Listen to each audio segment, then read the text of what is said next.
Perpustakaan Pemuda. Jumpa lagi dalam ibadah online KP GKI Delima. Apa kabar semuanya? Saya harap kalian semua dalam keadaan sehat dan yang pasti penuh dengan sukacita. Walaupun dalam keadaan pandemi seperti ini, kita merasa terbatas dalam melakukan aktivitas seperti biasa. Tapi ada satu hal yang tidak pernah terbatas, yaitu kasih Tuhan. Kasih yang diberikan kepada kita. Karena itu, cara Tuhan mengasihi kita.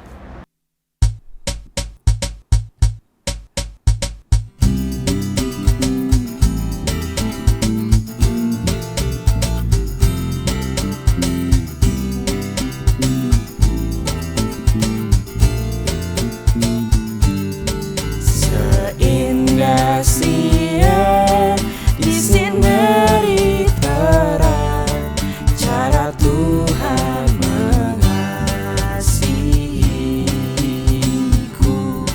Seindah petang dengan angin sejuk, cara Tuhan mengasihiku.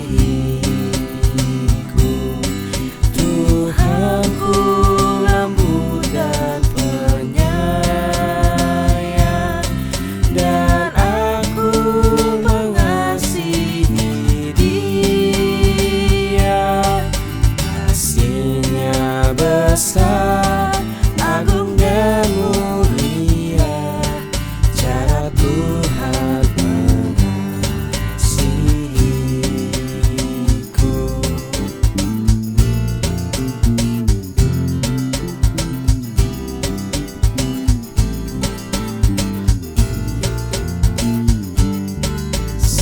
Sedalamnya laut, seluas angkasa, cara Tuhan mengasihiku.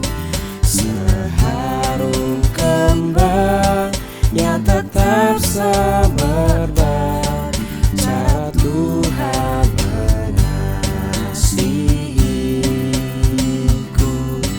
Damai-Nya tetap besertaku,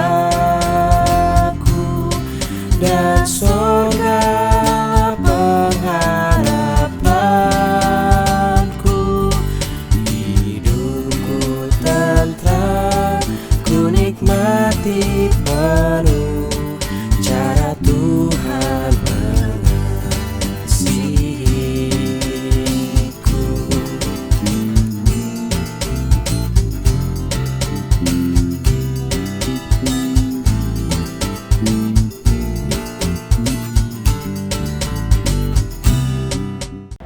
Dalam setiap ibadah maupun doa yang kita panjatkan atau yang kita lakukan, kita diberikan kesempatan untuk mengakui setiap kesalahan atau dosa yang telah kita lakukan. Tidak sekedar mengakui, tetapi kita berusaha untuk tidak melakukan kesalahan yang sama lagi dan lagi.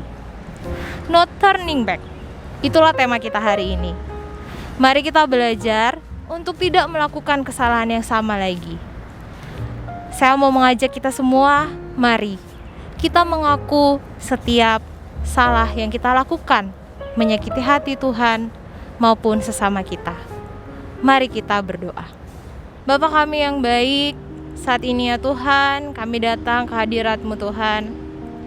Kami mau mengakui setiap salah dan dosa yang kami lakukan secara sengaja maupun tidak sengaja, yang menyakiti hati Tuhan maupun hati sesama kami. Tuhan Yesus, kami tidak cuma mau mengakui kesalahan kami, tetapi kami mau diperbaharui agar kami layak menjadi anak-anak-Mu. Inilah kami ya Tuhan, terimalah kami. Dalam nama Tuhan kami berdoa dan mengucap syukur. Haleluya, amin. Teman-teman, kita sudah ditebus oleh Tuhan. Sekarang kita akan menerima berita anugerah yang diambil dari 1 Petrus 1 ayat 18 sampai 19. Sebab kamu tahu bahwa kamu telah ditebus dari cara hidupmu yang sia-sia, yang kamu warisi dari nenek moyangmu. Itu bukan dengan barang yang fana, bukan pula dengan perak atau emas, melainkan dengan darah yang mahal, yaitu darah Kristus yang sama seperti darah anak domba, yang tak bernoda dan tak bercacat. Demikian berita anugerah dari Tuhan. Syukur kepada Allah. Oh, precious is the flow that makes me white as snow. No other fun I know, nothing but the blood of Jesus.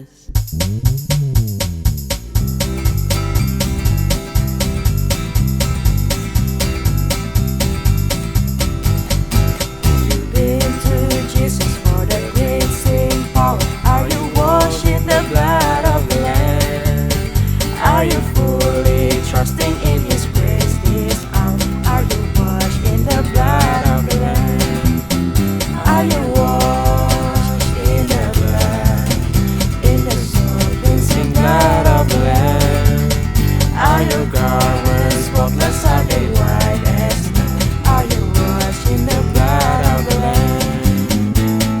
Oh, precious is the flow that makes me white as snow. No other found I know, nothing but the blood of Jesus.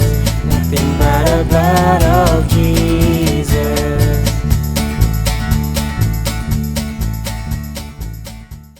Teman-teman, sebelum kita mendengarkan sabda kebenaran firman Tuhan, mari kita satu di dalam doa. Tuhan kami yang ada dalam kerajaan sorga, di saat ini Tuhan kami akan mendengarkan sabda kebenaran firman-Mu Tuhan yang disampaikan oleh hamba-Mu. Biarlah Tuhan firman yang disampaikan bisa menjadi pedoman, bisa menjadi kekuatan bagi kami Tuhan dalam menapaki hari-hari kami. Tolong kami ya Tuhan dan berfirmanlah bagi kami, dan siapkanlah hati kami Tuhan untuk mendengarkan kebenaran firman-Mu. Terima kasih Tuhan, haleluya, amin. Halo Sobat Pemuda, kita harap kalian dalam keadaan sehat semua ya sekarang. Kalian sadar gak sih, ada yang baru nih dari ibadah kita kali ini? Wah, ada apa nih yang baru hari ini? Gini Gret, jadi tuh kalau ibadah seperti biasa kan pendeta langsung menyampaikan firman-Nya. Tapi for the first time, konsep ibadahnya kita buat semi talk show. Wah, seru banget ya kayaknya. Nah, sebentar lagi kita akan masuk ke dalam sesi khotbah. Tema kita hari ini adalah No Turning Back. Nah, kalian penasaran gak sih maksudnya? Arti dari No Turning Back itu seperti apa? Nah, tenang aja, semua itu akan kita bahas dalam perbincangan hari ini. Tapi tunggu dulu nih Gret, sebelum kita lanjut, kita mau tanya dulu nih kabar Kak Ima. Halo Kak Ima. Hai Ria. Halo, Kak. Apa kabar nih Kak? Wah, puji Tuhan ya, sehat. Gimana Ria dan Greta? Puji Tuhan sehat juga. Luar biasa sehat. Jadi Kak, gimana nih kehidupan selama pandemi? Nah pastinya ada dong yang kakak pelajari ya, apalagi dalam dunia pelayanan di tengah pandemi. Ya, Ria dan Greta, pandemi ini kan nggak ada yang menyangka akan terjadi ya, begitu cepat menerpa kehidupan kita, termasuk juga dalam dunia pelayanan. Siapa sih yang siap? Sebetulnya sih nggak ada yang siap ya, kita semua kaget gitu dengan hal ini. Tetapi dalam kehidupan pandemi ini juga jadi suatu kesempatan sih, tantangan bagaimana kita mengubah paradigma kita, ketakuan kita dalam melayani. Kita harus juga cair khususnya dalam dunia digital ya. Kayak hari ini nih, kita kalau kita flashback aja 2 tahun yang lalu kan gak kebayang buat bagi rekaman, rekaman digital kayak gini gitu ya, gak kebayang juga gitu. Tapi kita mau belajar, kita juga banyak loh sekarang dalam dunia pelayanan, para pendeta jadi YouTuber, TikToker, jadi Instagram, dan semua ini deh perlu dipakai. Jadi memang dunia jadinya seperti itu, sudah tanpa batas. Nah itu kita harus betul-betul sungguh-sungguh menggunakan itu dengan baik dan benar. Terima kasih Kak Ima sharingnya. Oke Kak, kita langsung aja ya bahas tentang tema kita, No Turning Back. Melalui tema ini, kita berharap pemuda delima itu bisa memahami sepenuhnya makna dari No Turning Back. Kita juga berharap pemuda mengerti apa yang harus dilakukan agar tidak kembali ke dosa yang sama lagi. Nah, dan yang lebih penting, pemuda juga bisa membangun hubungan yang baik dengan Tuhan agar kita tetap hidup sesuai dengan kehendaknya. Nah, kita langsung aja kasih ke Kak Ima. Pendapat Kak Ima gimana? Ya, terima kasih Gretel. Nah, di dalam kehidupan kita, ya teman-teman ya, siapa sih yang nggak pernah melakukan dosa? Semua juga pernah ya, Gretel Daria dan teman-teman semua. Kita semua pernah melakukan dosa itu. Tapi apa yang kita rasakan? Ketika kita berdosa kan kita suka ngerasa gelisah, takut, cemas. Kadang juga nggak bisa tidur. Kita ngerasa seperti dalam kehidupan yang terancam atau sudah melukai orang gitu ya, menyakiti orang. Itu adalah perasaan yang sangat baik dan benar, di mana Roh Kudus bekerja buat kita. Tapi kita juga jangan lupa, dosa itu enak kok. Ria dan Gretel, nggak ada dosa yang nggak enak. Apa dosa yang nggak enak? Misalnya berbohong, mencuri, korupsi, dosa seksual, kan enak semua tuh ya. Dan dosa itu kayak sesuatu yang menantang kita untuk kita coba. Tapi kita juga sebagai manusia seringkali bisa juga berkata, kan manusia itu gak ada yang gak berdosa gitu ya. Sehingga perasaan yang tadi dikatakan bahwa kegelisahan, ketakutan, rasa bersalah itu jadinya bisa hilang tuh, diimbangi dengan, ditambah lagi ya, dengan perasaan dosa itu enak, dosa itu menantang, dosa itu bisa bikin kayak orang ini loh, wah keren nih kalau ngelakuin kayak gini gitu. Oh ini dapat keuntungan besar nih kita, oh ini ngerasain enak nih, masa orang lain ngelakuin kayak gitu saya nggak bisa sih. Nah, kadang-kadang kita nantang kayak gitu tuh, misalnya gini, orang lain pacaran bisa lebih dari itu ya, tidur bareng gitu ya, kayak suami istri. Kok saya nggak bisa ya? Kadang-kadang kita yang benar dibilang sulut ya, bilang cupu. Atau misalnya kalau orang bisa korupsi, ya dikit-dikit, kenapa saya nggak? Gitu kan? Kalau kayak gini terus, saya nggak dapat apa-apa dong, miskin dong, kalah dong. Yang lain udah punya apartemen, rumahnya keren, hebat. Nah, tantangan kita berubah dosa bisa seperti itu. Tapi kita harus ingat kata firman Tuhan nih. Dikatakan dalam Filipi 3 ayat 7. Tetapi apa yang dahulu merupakan keuntungan bagiku sekarang kuanggap rugi karena Kristus. Jadi dalam kita berbuat dosa dan kita mau kembali ke jalan yang benar, atau dikatakan tadi oleh Ria dan Gretel, not turning back, itu tantangannya adalah siapa sih yang mau kita fokuskan, Tuhan atau kenikmatan dunia, keuntungan kita gitu. Firman Tuhan ingatkan kita, bagi kita pun yang dulu jadi keuntungan gitu ya, yaitu hidup dalam keberdosaan, tetapi dalam Kristus ketika kita sudah mengenal Tuhan Yesus Kristus, itu semua jadi kerugian. Kenapa? Karena kita akan kehilangan kok kedamaian dalam hidup kita, kita kehilangan sukacita dalam hidup kita, kita kehilangan perasaan dicintai. Bukan Tuhan yang hilang ya, bukan Roh Kudus yang meninggalkan kita, bukan cita Tuhan juga yang hilang, tapi dosa itu membuat kita jadi kayak ada lapisan-lapisan yang membatasi gitu. Kita nggak damai sejahtera kan. Misalnya contohnya ya, kalau kita korupsi atau kita kena narkotika, kena hal seksual, kan kita takut tuh orang tahu ya kan, kita takut orang tahu. Akhirnya kita merasa harus menyembunyikan, nutupi dengan bisa jauh dari persekutuan, jauh dari gereja, jauh dari orang-orang yang benar, bahkan kita melakukan dosa lagi seperti itu. Kita cari orang-orang yang sepaham, yang seminat, sehobi dalam tingkah laku kita, padahal kita tahu itu bukan hal yang benar. Kita jadinya akhirnya biasanya orang tuh sampai kepada titik kosong dalam hidupnya. Kan semua orang membutuhkan cita kasih Tuhan. Jangan sampai nih teman-teman, pas kita sadar, pas kita lagi kritis, udah bunyi net, tinggal tunggu net, kalau nggak gitu kan, baru kita sadar telat. Nah karena itu hati-hati kalau kita berbuat dosa. Itu Gretel dan Ria. Oke, luar biasa nih ya teman-teman. Untuk masalah no turning back itu sungguh tidak gampang ya sebenarnya. Jadi Kak, aku jadi mau nanya nih ya. Sebagai pemuda nih, kira-kira nggak pemuda sih, manusia juga, ada faktor apa aja sih yang buat kita tuh bisa kembali untuk mengulangi dosa? Ada faktor yang pertama dari diri kita ya, karena kan kita yang bisa mengontrol dan bisa menguasai diri kita ya diri kita sendiri. Kadang orang berbuat dosa itu karena menurut Kak Ima ya, satu karena memang relasi dengan Tuhan Yesusnya yang kadang-kala cuma sekedar formalitas. Ke gereja formalitas dari kecil, pokoknya saya datang ke gereja pelayanan formalitas, jadi nggak merasakan relasi yang hangat dengan Tuhan Yesus, atau dia merasa Tuhan Yesus itu jauh, tidak dekat dengan dia gitu, tidak hangat, tidak cair. Kedua bisa karena memang di dalam kehidupan orang itu ada rasa tidak nyaman ya, insecure yang sangat besar gitu, sehingga membutuhkan orang-orang sekitar sebagai pengakuannya gitu.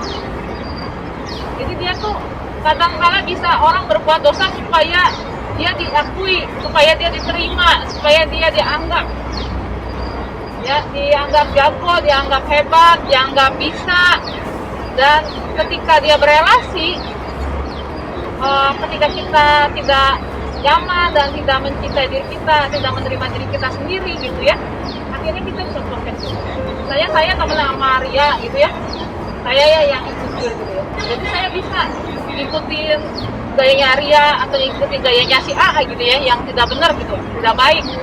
Supaya apa? Supaya saya nggak ditinggalin sama si A, supaya saya dibilang friend di antara komunitas pertemanan saya, supaya saya tidak kehilangan pekerjaan kita itu. Nah, ini berkaitan nih Kak sama yang aku mau tanya yang selanjutnya. Seperti yang tadi Kak Ima bilang kan, karena kita nggak bisa milih. Kayak misalnya aku di kantor, ketemu orangnya itu aja kan. Kita juga nggak bisa pastikan semua orang yang kita temui itu sevisi sama kita gitu dalam hidupnya. Gimana kalau misalnya kita itu berada dalam lingkungan yang membuat kita itu sulit lepas dari dosa gitu. Menurut Kak Ima ya, yang penting kuncinya adalah relasi kita dengan Tuhan ya. Yang kedua, kita itu punya prinsip dalam hidup gitu. Apa sih yang menguntungkan hidup kita buat masa depan? Itu siapa yang membuat kita tergantung? Kalau buat Kak Ima sendiri, ketika rekan itu tidak sesuai dengan jalan yang benar ya, kadang-kala kan kita nggak bisa menjauhkan mereka ya, ninggalin gitu aja ya, apalagi dalam dunia pekerjaan. Masa kita resign kan susah ya, kadang, kecuali kalau kita sangat tertekan sekali gitu dan punya yang lain. Bisa saja sih Tuhan menolong kita, tapi kalau kita nggak bisa untuk resign bagaimana? Nah, prinsipnya adalah apa sih yang harus kita lakukan di situ? Saya mau bekerja untuk apa?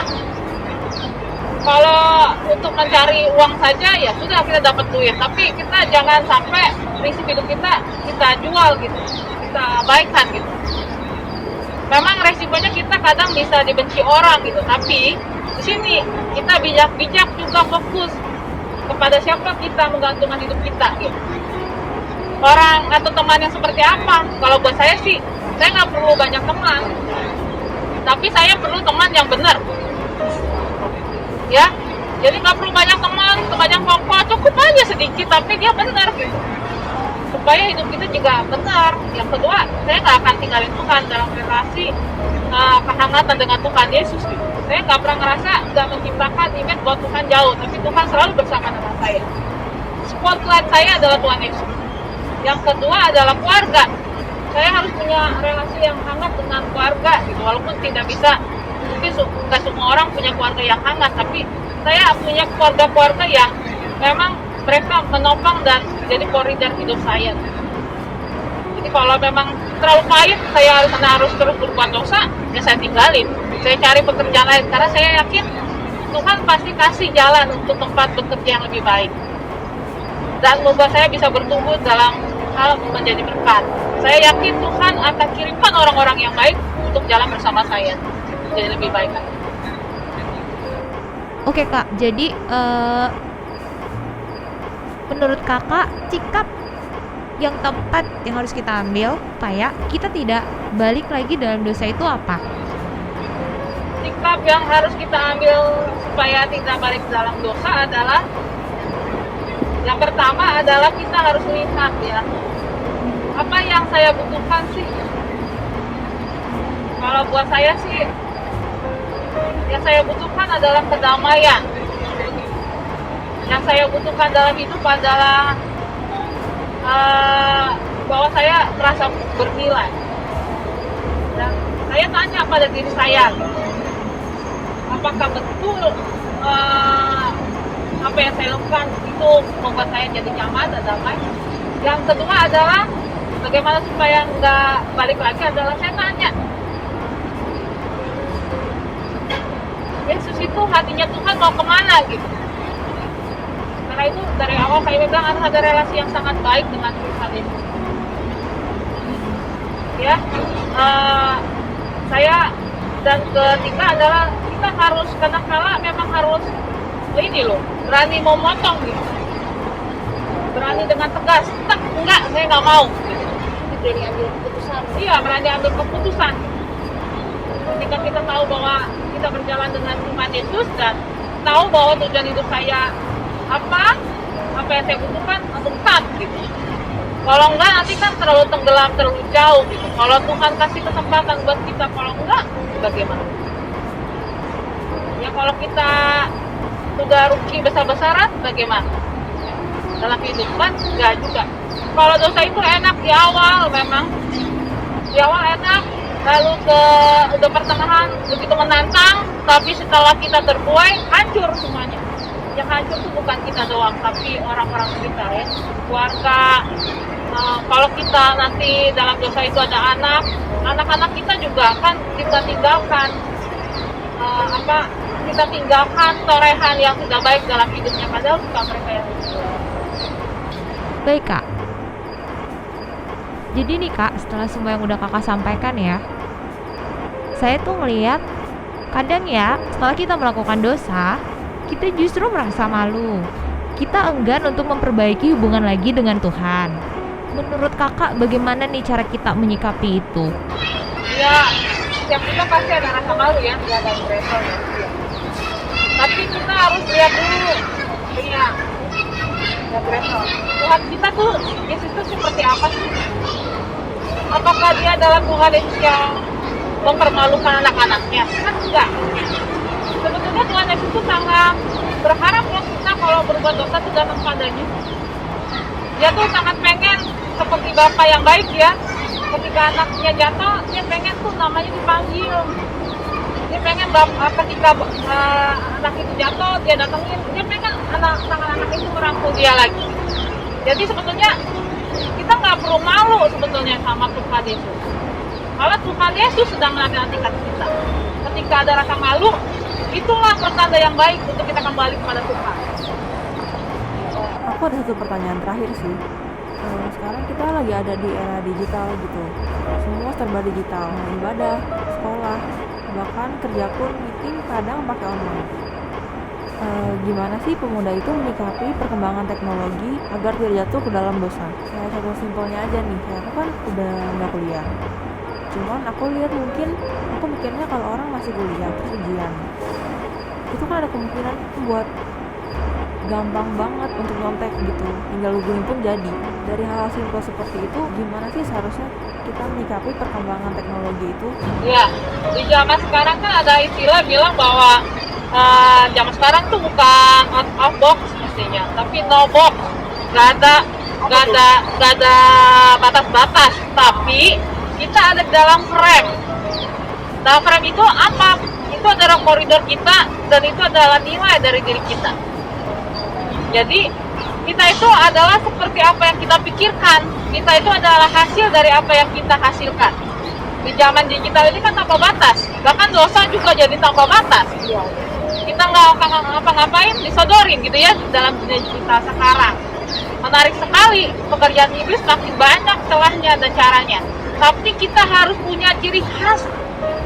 Kita harus punya nilai yang menunjukkan ini loh saya sebagai murid-murid Yesus. Yaitu nilai-nilai kebenaran dalam hidup kita. Dan kita harus yakin di dalam Tuhan Yesus Roh Kudus akan memimpin kita. Kita mau nyontek, oke. Tapi sampai kapan? Pasti akan ketahuan.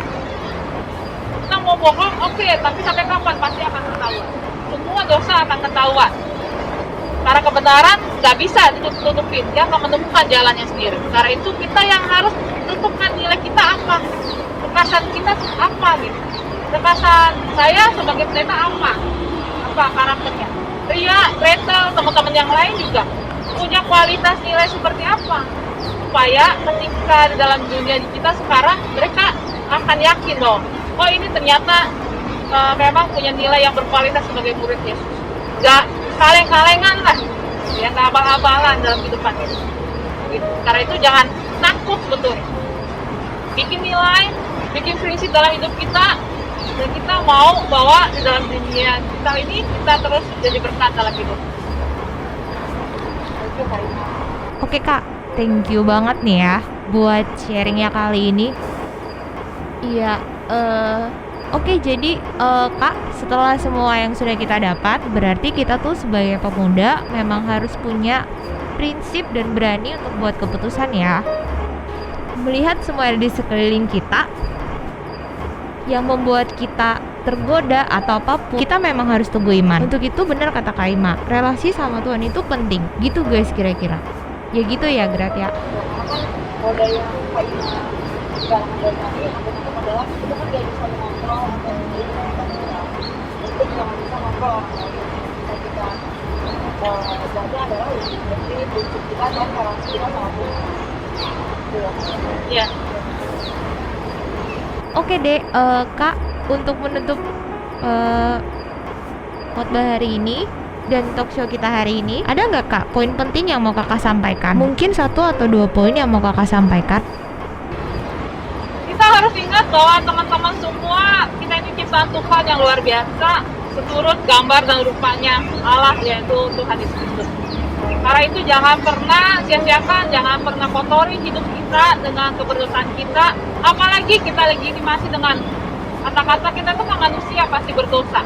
Kesadaran keberdosaan kita adalah hal yang sangat bagus, tapi mari kita punya sikap yang tegas bahwa oke, saya berdosa, tapi saya mau dipakai Tuhan dengan sungguh-sungguh, yaitu dengan cara tidak balik lagi dalam dunia keberdosaan kita. Setiap kita bisa dipakai Tuhan dengan hebat kalau kita bisa berbalik kepada Tuhan. Dan ingat, Tuhan Yesus kita adalah Tuhan yang sangat baik, sangat hangat, dan sedang menanti kita untuk berbalik kepada jalan dan pelukan. Tuhan Yesus memberkati kita.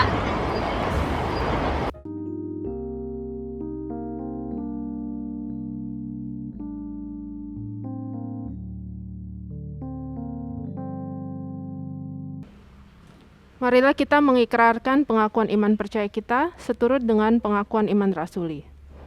Aku percaya kepada Allah, Bapa yang Maha Kuasa, Khalik langit dan bumi, dan kepada Yesus Kristus, Anaknya yang tunggal Tuhan kita, yang dikandung daripada Roh Kudus, lahir dari anak darah Maria, yang menderita sengsara di bawah pemerintahan Pontius Pilatus, disalibkan, mati dan dikuburkan, turun ke dalam kerajaan maut. Pada hari yang ketiga, bangkit pula dari antara orang mati, naik ke sorga, duduk di sebelah kanan Allah, Bapa yang Maha Kuasa, dan dari sana Ia akan datang untuk menghakimi orang yang hidup dan yang mati. Aku percaya kepada Roh Kudus, gereja yang kudus dan am, persekutuan orang kudus, pengampunan dosa, kebangkitan orang mati, dan hidup yang kekal. Amin. Mari kita bersatu dalam doa.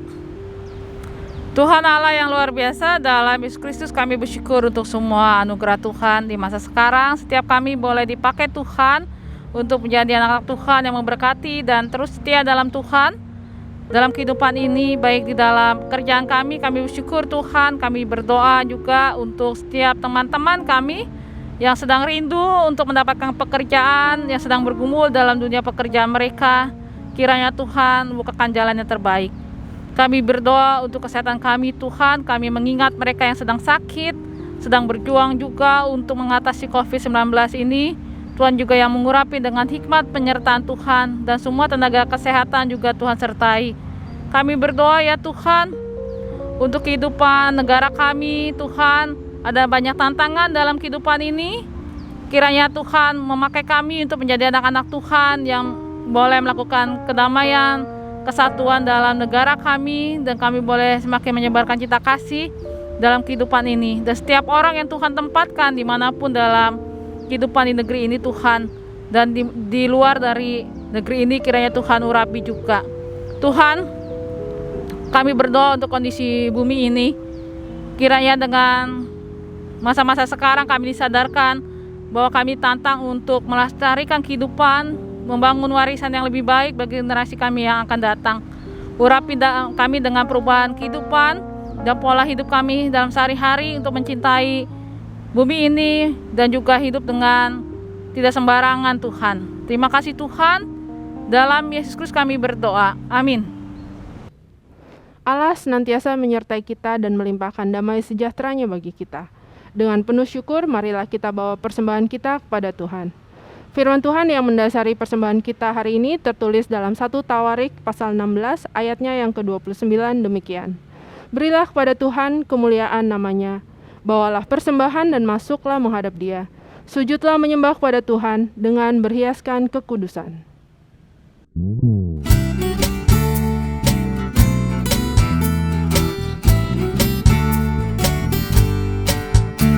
Ucap syukur pada Tuhan karena kita diselamatkan oleh-Nya.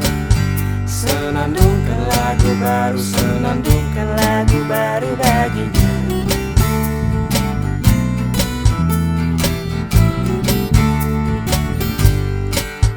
Nyanyikanlah dengan riang karena kasih setia Tuhan nyanyilah. Senandungkan lagu baru, senandungkan lagu baru bagi-Nya.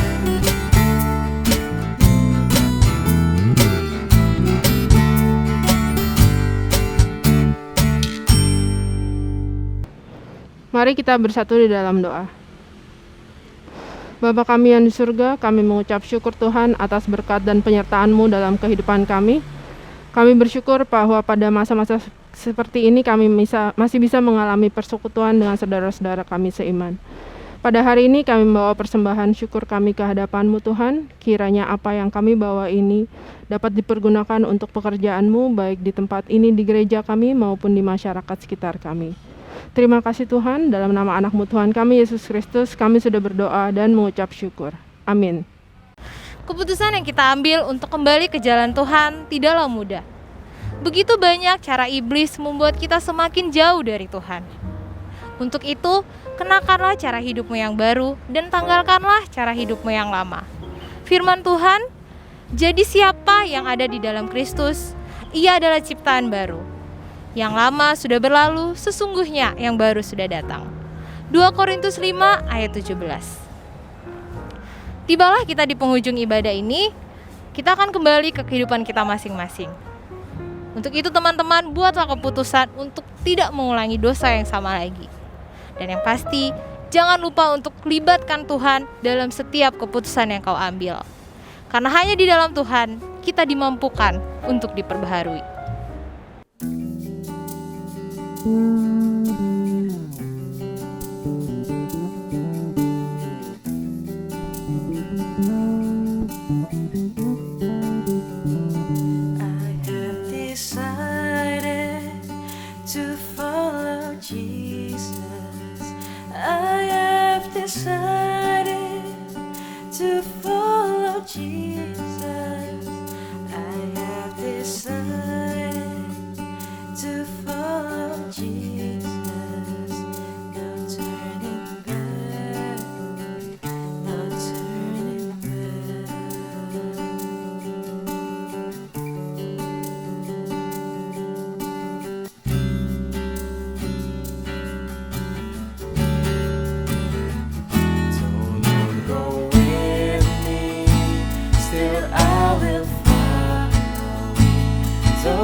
Arahkanlah hatimu kepada Tuhan. Kami mengerahkan hati kami kepada Tuhan. Jadilah saksi Kristus. Syukur kepada Allah, Terpujilah Tuhan kini dan selamanya.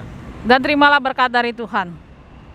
Kasih karunia, damai sejahtera, anugerah dan berkat akan selalu menyertai, memimpin, dan juga memberkati saudara dan saudari sekalian dari sekarang ini sampai selama-lamanya. Amin.